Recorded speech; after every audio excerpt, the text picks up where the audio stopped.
الرحمن الرحيم اللهم صل وسلم على سيدنا محمد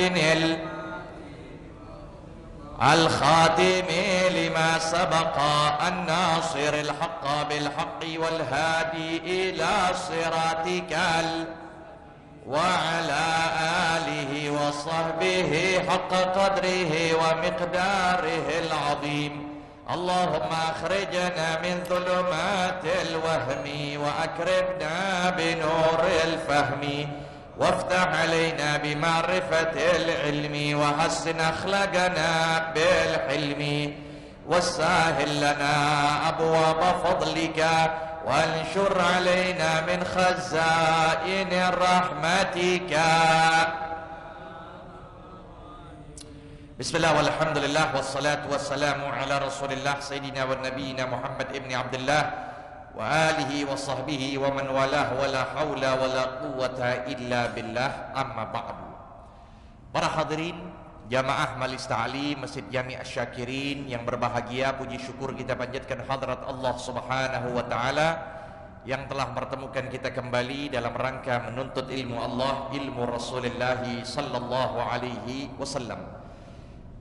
Melanjutkan kembali pembahasan di dalam kitab Fathul Ilah pada halaman 42 dengan baris kedua dari bawah bacaannya wa yajibu izalatul washmi. Langsung saja diterangkan halaman 42 dengan baris kedua. Bismillahirrahmanirrahim. Qala al-musannif rahimahumullah wa nafa'ana bihi wa bi 'ulumihi fid dharain amin. Radhiyallahu ta'ala anhu. Wa yajibu izalatul washmi, dan wajib menghilangkan washm. Arti washm yang kita tahu dalam bahasa Indonesianya tato. Kenapa dikatakan wajib? Karena mau tidak mau ketika orang menggunakan hal demikian itu dia akan bersambung dengan najis yang permanen, kita bicara ya. Karena kan ditusuk, masuk ke dalam, keluar tuh darah kan, masuk lagi. Nah, maka begitu akan senantiasa dia nempel dengan najis. Sudah kita tahu syarat dari sholat adalah harus suci dari najasa. Maka di sini dikatakan wajib hukumnya. Kalau tidak, maka tidak sah yang dia lakukan sholatnya dengan tato yang ada pada badannya. Maka para fuqaha menyatakan dalam hal ini kalau memang terpenuhi beberapa syarat wajib untuk dihilangkan. Yang pertama ya, bahwasanya tidak ada manfaat dengan tato itu. Ya, pakai tato ben keren-kerenan doang. Pakai tato cuman pengen berani gertakan doang. Ya, kita sabut dilari. Jadi kalau memang tidak ada manfaat, nggak boleh sudah. Tuh. Yang kedua, yang dikatakan wajib untuk dihilangi adalah yang pakai tato itu termasuk orang yang diwajibkan sholat. Karena dia diwajibkan sholat, wajib dihilangi. Tapi kalau memang ada orang dari ujung pala sampai ujung kaki tatoan semuanya, bisa begitu? Tapi dia orang gila. Dia gila, wajib sholat ya? Gak wajib sholat. Maka kalau begitu ngapain dihilangin? Biarin aja, nggak ada manfaat buat dia untuk ngilangin, karena dia bukan termasuk orang diwajibin.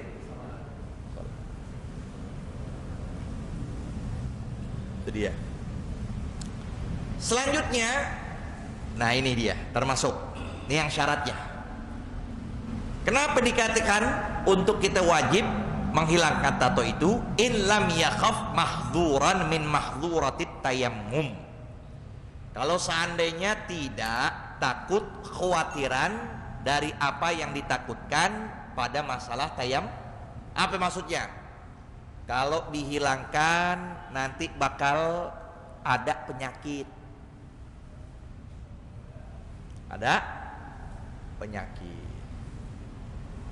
Kalau dihilangkan maka nanti akan ya dia itu lama sembuhnya. Maka di sini nggak wajib dihilangkan. Tuh, tadi syarat berapa tuh? Ketiga. Dan yang keempat syaratnya kalau dihilangkan akan merubah bentuk dari tubuh. Karena iya kan, lembek kulitnya. Makanya di kitab Karim disebutkan juga tuh bijildin raqiq, dengan kulit yang lembek. Kalau disetrika bakal hancur. Nah, ini yang merubah bentuk, maka tidak diwajibkan untuk dia. Tuh. Tapi kalau ada yang mana bisa untuk menghilangkan dengan cara yang lain, seperti di laser, ya kan? Di laser begitu kan, laser hilang tuh, tapi mahal. Tetap kewajiban. Ya udah banyak tato kere lagi. Kok tato kaya masih bisa ditobat enak pakai laser begitu kan? Ya udah tatoan kere. Maka wajib ditanggung dalam zimmahnya itu. Dalam tanggungan dia wajib dihilangkan. Kalau memang dia punya harta untuk kedepannya di dalam menghilangkan tato itu. Paham ya? Nah, termasuk di dalam ungkapan atau termasuk dalam pembahasan tato ini menyambung rambut. Disambung rambut bagi wanita. Nyambung dengan rambut diri dia kah? Atau rambut manusia yang lain, maka haram hukumnya. Sekalipun dengan izin suaminya. Kenapa? Karena yang namanya anggota tubuh manusia itu sunnahnya untuk diapain? Dikuburin, dipendem, bukannya dipakai lagi, ya. Nah itu beda kalau memang apa namanya rambut selain manusia, ya, selain manusia, mungkin pakai hewan, pakai yang suci, ya kan? Dia pakai bulu apa misalnya. Nah, maka di sini boleh dengan catatan izin suaminya atau walinya. Adapun yang ketiga selain itu dari sutra, ya, rambut buatan, di wig misalnya ya, rambut buatan itu sih mutlak konsah, boleh-boleh aja itu, sekalipun tanpa izin siapapun, ya, maka itu termasuk sah-sah saja. Tapi termasuk aurat gak tuh? Nggak termasuk aurat itu, ya. Ada rambutnya. Tapi kalau emang menimbulkan fitnah, ya iya, itu harus dia tutup. Kalau menimbulkan fitnah, ya. Ini jadi di sini kita bicara tadi apa? Wajib untuk menghilangkan tato dengan syarat yang tadi disebutkan. Kurang lebih 4 syarat itu. Kalau tidak wajib. Wa yu'fa an mahal istijmar. Nah, kita lagi cebok, kan afdolnya pakai batu. Kita kan udah nggak pakai lagi tuh model begitu, ya. Istinja pakai batu.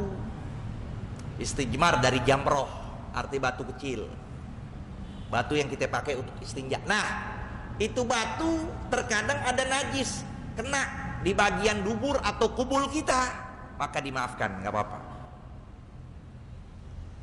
ya, dimaafkan, nggak apa-apa itu. Maka dia yu'fa an mahal istijmar kalau terkena kubul dan dubur gitu. Wanti ini syari, tanah jalanan. Sekalipun kita tahu itu tanah sudah bercampur dengan najis mughalladhah, najis B1 misalnya kotorannya, ya, bercampur, keinjek sama kita sekalipun kita nggak pakai alas kaki, nggak pakai sendal, kita injek itu tanah, maka yu'fa, dimaafkan. Karena sulit kita keluar rumah, ya, bisa selalu mungkin lewat jalanan yang bertanah tersebut, maka di situ dimaafkan. Alladzi tayaqqan najasatahu, yang dia yakin akan kenajisannya. Wa yata'adzar ihtiras anhu ghaliban. Kenapa? Juga diantaranya karena memang sulit untuk menjaga. Mau nggak mau kita kena tuh tanah begitu. Jadi kalau lagi jalan kena tuh ada tanah, lihat, keinjak, jangankan sendal, kaki kita sekalipun. Sholat kena kan? Pas saya sholat, ada kena tanah. Tanahnya itu emang, ya, mungkin di situ ada kotoran dan sebagainya. Maka itu ma'fu, dimaafkan. Wa yakhtalif bil waqti wa mawdhi'ihi min ats-tsawb wal badan. Nah, itu kan tergantung pula dari apa? Dari situasi. Kadang musim dingin atau musim hujan pasti kita dapatkan becek, ya kan? Kayak lagi kita sering deh naik motor, ya kan? Ngiprat tuh, wah, ganti, nggak perlu diganti, nggak mau ganti, langsung sholat, gak apa-apa. Kita lagi jalan udah takut-takut, sebelah kanan kita langsung, ya, ngegas, dia kena tuh badan atau baju kita, nyepret begitu. Nah, kita mau sholat, ganti dia, nggak usah ganti, sholat langsung. Wa amma damul basarat. Nah, kalau darah jerawat, waddamamil, bisul, wal quruh, ya, luka, wal qeh, nanah, wassadid, nanah campur darah di situ, wadamul baraghith, ya, darah kutu, darah kutu, baraghith, wal ba'ud, nyamuk, kena, ya kan? Udah kesel banget nih nyamuk, ngisep, kita tepuk, dia kena darah, ya kan? Hidupnya kita kesel, matinya kita kesel. Lihat, nggak darah. Wal bak, ya, bak nih namanya bangsat. Orang paling gede panggil bangsat, ya, bak. Ada di kasur tuh, dulu kasur. Ya, nggak ada sekarang. Nah itu, lihat tuh, perhatiin tuh, semuanya itu. Maudhi'ul hijamah, bekam. Pernah gak ngebekam? Sunnah itu. 2 bulan sekali, 3 bulan sekali, dibekam tuh. Kena kan tuh, tek sini, ya kan? Penuh tuh, bundar, terbundar lagi, ya kan? Nah itu hijamah. Di fasod ditarik doang tuh, angin. Kalau hijamah kan pakai jarum. Udah pakai jarum, udah keluar semua darah, dibersihin, masih apa? Masih ada keluarkan sedikit. Kita mau sholat, mau pakai baju, nempel sama baju kita, iya kan? Tapi sedikit, nggak sampai nyecer, nggak sampai ngalir tuh darah. Wawani muzubab, kotoran dari lalat, kotoran dari lalat yang serangga kecil, kotorannya ke baju kita, ke tempat sholat. Wabaulul khufash, ya, air seninya dari kelawar atau kotorannya. Wasalisul bul, orang yang senantiasa keluar, ya, air seninya itu. Wadamul istihadah, darah istihadah, darah yang nempel ke mungkin pakaian atau ke baju, Wa ma'ul quruh. Nah, itu juga dari air atau cairan kotoran. Ya. Wa nafatat al-mutaghayyir rihu, dan juga seperti keh, dia nggak ada bedanya itu. Ya. Dia seperti ya cairan juga. Seperti bisul dan sebagainya. Nah, fayu'fa an qalili dzalika wa katsirihi. Nah, itu semua yang kita ngomongin, dari darah bisul ya, atau cairan, jerawat, nanah, tuh kutu darahnya, bangsat yang tadi kita sebut, ya, semuanya itu. Darah apa tadi? Bekam, maka dimaafkan sedikitnya dan banyaknya. Maafin tuh. Jadi nggak perlu wudu lagi. Dia itu nggak perlu lagi kita bersihin, gitu. Nggak perlu kita bersihin, ya. Tapi dengan beberapa syarat. Pertama, nggak boleh berpindah, di situ aja udah. Jadi kenanya tempatnya nggak berpindah ke tempat lain, di situ.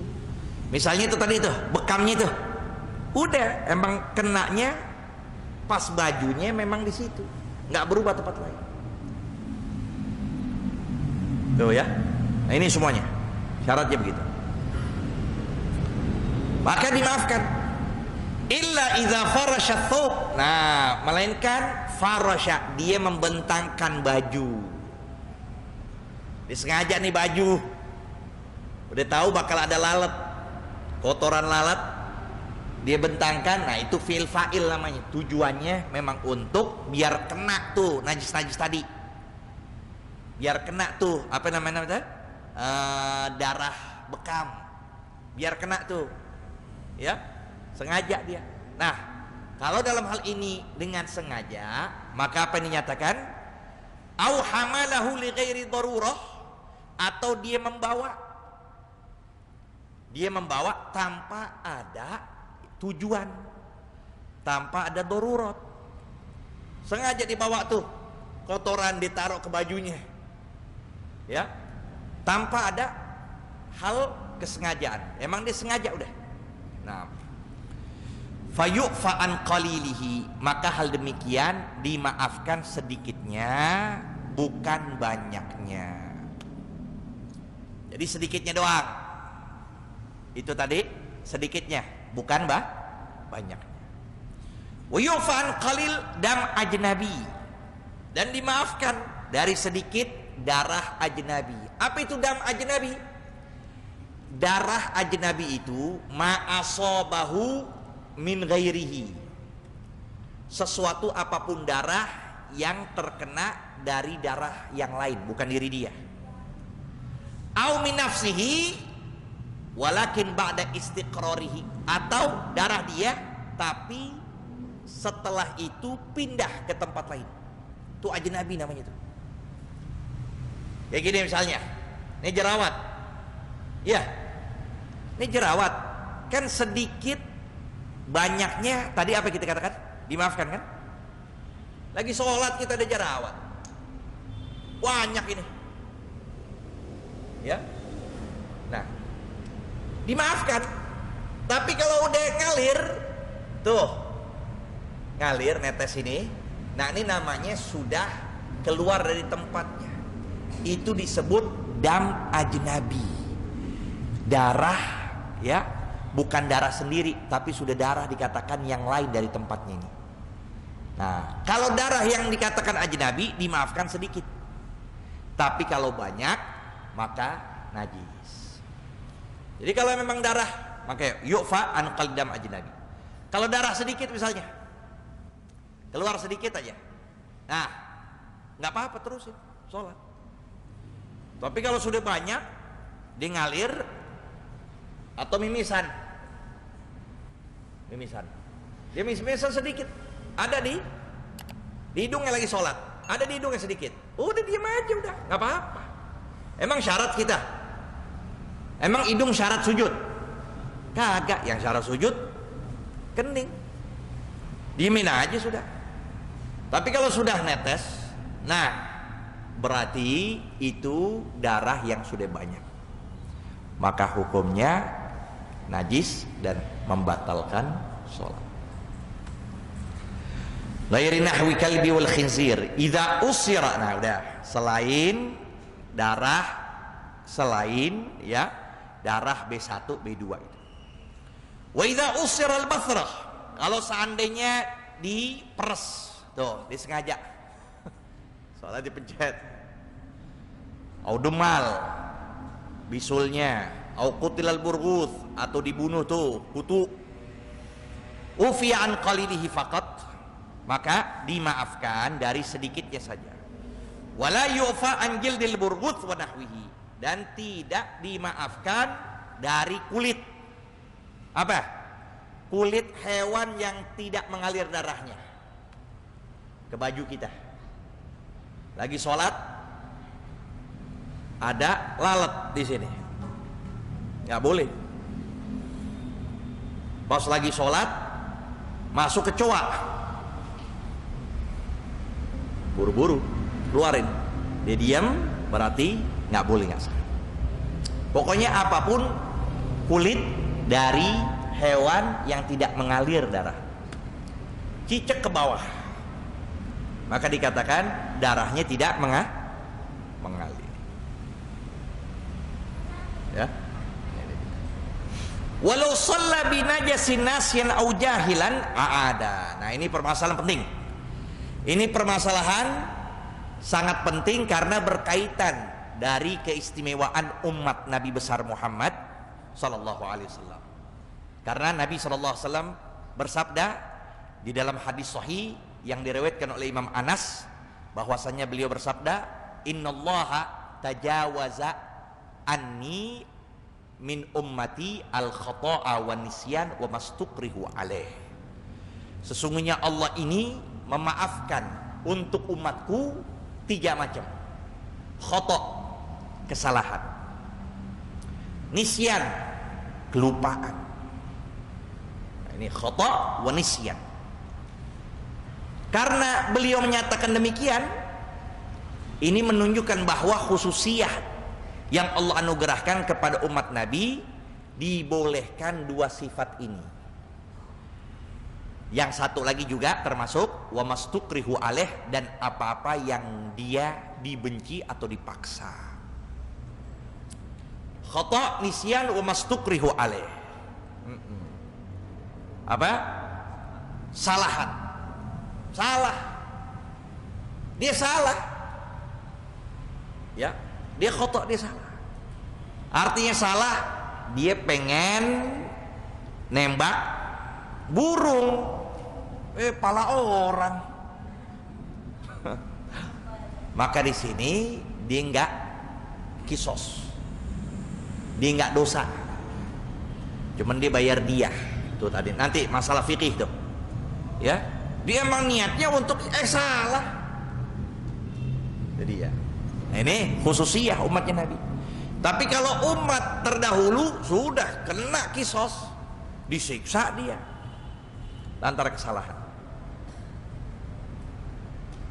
Wanisyan, lupa juga, lupa ini, lupa itu, ya.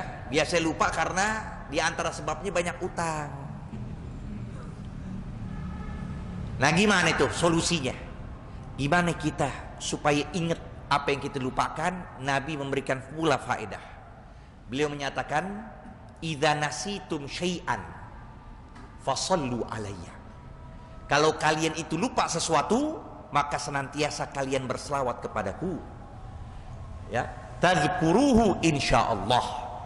Niscaya kalian akan mengingatnya dari apa yang kalian lupa. Itu lagi lupa barang nih, naruh di mana? Nah, selawat kepada Nabi, Allahumma shalli Muhammad wa ala ali Muhammad, Allahumma shalli Muhammad. Perbanyak itu. Maka dengan sebab itu akan membuat kita teringat dari barang yang kita lupakan. Jadi walau shalla binajasin nasin au jahilan a'ad. Kalau kita lagi sholat, ada najis yang kita lupa. Kita tahu nih, lagi sholat, tiba-tiba kita nginjek darah. Nginjek darah. Ada di kaki kita, atau kena tangan kita. Sholatlah kita. Kalau kita berada di pertengahan, batalin wajib. Allahu Akbar. Di pertengahan nih, oh iya ada najis, ya, batalin. Kalau sholatnya itu, atau kalau ingatnya itu setelah kita sholat, maka diulang. Nah lihat, kalau waktunya masih ada, berarti adaan. Habis lepas salam kita teringat, ya udah sholat lagi. Nggak pakai muadah itu, nggak muadah namanya, bukan. Arti muadah kalau memang sholat pertama kita sah. Ini kan nggak sah. Jadi sholatnya biasa lagi, usolli fardhu maghribi adaan. Tapi kalau memang di luar waktu, nah itu namanya godoan. Tapi godoknya alat tarohi. Godoknya boleh ditangguhin. Karena kita nggak teledor. Karena kita nggak teledor. Dalam hal ini maksudnya apa? Jadi najis itu kena ketika kita mau sholat dan kita lupa. Nah ini kelupaan itu tidak dikatakan teledor. Jadi maksudnya apa? Kalau udah sampai keluar waktu sholat, maka boleh kita tangguhin tuh kodoknya. Pas lepas salam, ya, adzan isya. Orang udah siap mau sholat isya, ya udah sholat isya dulu. Nanti maghribnya godok selepas sholat isya. Itu namanya tarohi, boleh ditangguhin. Bukan alal fur. Kalau alal fur wajib saat itu juga. Biarpun nggak dapat jamaah sholat selanjutnya, wajib. Nah, itu. Tapi karena lupa, boleh ditangguhkan. Faslun wa idza tanajjas syai' wallahu a'lam. Rabbi zidna ilma warzuqna